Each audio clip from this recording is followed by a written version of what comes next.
আসলে গাজায় যে অমানবিকতা হয়েছে, যত রক্ত দেখেছি, সেদিনটা আমার মনে হয় পুরা পৃথিবীর মানুষের হৃদয়টা কেঁপে উঠেছিল। আমি অনেক এই শিশুদের মৃত্যু দেখে আমি চোখের পানি ধরে রাখতে পারি নাই। এবং গাজার যেই ধ্বংসযজ্ঞ, এটা কোনো সুস্থ মানুষের পক্ষে নেওয়া সম্ভব ছিল না। আমি একজন শিক্ষকের পাশাপাশি আমি একজন লেখক। আমি লেখালেখি করি। আমি বিভিন্ন পত্র-পত্রিকায় লিখি, আমার বই আছে। আমি আসলে আমার লেখকের জায়গা থেকেই আমি ফেসবুকে টুকটাক স্ট্যাটাস দেই। তো সেইরকম একটা আবেগঘন মুহূর্তে আমি আমার এই স্ট্যাটাসটা দিয়েছিলাম।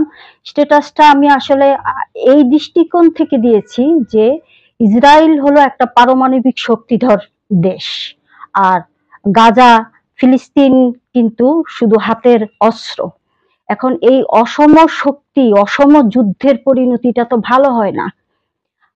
যদিও গাজার ইতিহাস সেই মুসা আলাইহিস সালামেরও আগের থেকে পর্যায়ক্রমে যাই হোক না কেন, কিন্তু আজকের পৃথিবীতে যে পর্যায়ে এসে এই ফিলিস্তিনের রাজনীতিটা দাঁড়িয়েছে, সেখানে আমার মনে হয় যেন এই যে হামাস এবং ইসরায়েলের সাথে যে যুদ্ধটা, সেটা একটা অসম যুদ্ধ এবং যার নিষ্ঠুরতা, যার রক্তাক্ত এই পৃথিবীটা এই এই তৃতীয় বিশ্বযুদ্ধের পরে আমাদের এখনকার প্রজন্ম দেখে গেল।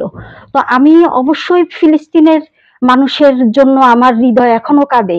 আমি সেই দৃষ্টিকোণ থেকে হামাসকে হামাসকে দায়ী করে আমার স্ট্যাটাসটা দিয়েছিলাম যে হামাসের এটা একটা পদ্ধতিগত ভুল ছিল, আর কিছু না। কিন্তু আমার এই স্ট্যাটাসটা আমার আমার ছাত্ররা বা যে কোনো ভাবেই হোক এটা ভাইরাল করে এবং তারা মুহূর্তে এটা ইচ্ছাকৃতভাবে বিভিন্ন গ্রুপে ভাইরাল করে।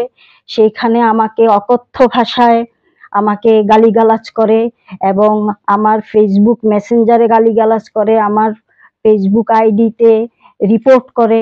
আমার হাজবেন্ডকে নিয়ে, যিনি ভিক্টোরিয়া কলেজ থেকে রাষ্ট্রবিজ্ঞানের প্রফেসর ছিলেন, সেখান থেকে রিটায়ারমেন্টে গিয়েছেন, ওনাকে সহ আমাকে সহ মানে অকথ্য ভাষায় গালিগালাজ করে। আমি যে এই স্টুডেন্টদের শিক্ষক ছিলাম, এটা আমি ভাবতেই পারি না। আমার মনে হয় আমার শিক্ষকতা জীবনের মানে এর চেয়ে আমার মনে হয়েছে যে মাটিটা ফাঁক হয়ে যাক, আমি সেখানে ঢুকে যাই, এত অপমান। হ্যাঁ, আমি তো আসলে ফেসবুকে ঢুকি নাই। সকালবেলা আমি ঘুম থেকে উঠার পরে আমি ফেসবুকে ঢুকার পরেই দেখি আমাকে নিয়ে স্ট্যাটাস। এরপরে আমাকে বিভিন্ন জন ফোন দিতে থাকলো, আমার বন্ধুরা, যে তুমি কিন্তু আজকে কলেজে যাবা না, তোমার বিরুদ্ধে কিন্তু মব হবে। আবার আমার কুমিল্লারও কিছু সুশীল জন আমাকে ফোন দিয়ে বলল যে আপনি যাবেন না কলেজে, আপনার বিরুদ্ধে কিন্তু ওরা আপনি মবের মুখোমুখি হইতে পারেন। আমি তো ঠান্ডাড হয়ে গেলাম। আমি বুঝতেই পারি নাই যে আমার ভুলটা কোথায় ছিল। আমার ভুলটা কোথায় ছিল, আমি তো সে ধরনের কোনো কিছু প্রকাশ করিনি।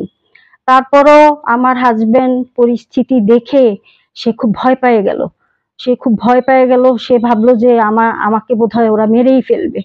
তখন সে বলে যে তুমি তাড়াতাড়ি একটা স্ট্যাটাস দাও, ক্ষমা চাই স্ট্যাটাস দাও।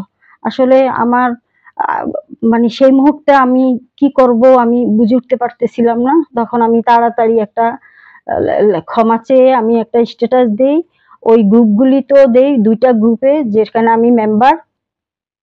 তো ওই ওই ওই স্ট্যাটাস দেওয়ার পরও ওখানেও আমাকে অকথ্য ভাষায় গালিগালাজ করছে, অকথ্য ভাষায় গালিগালাজ করছে।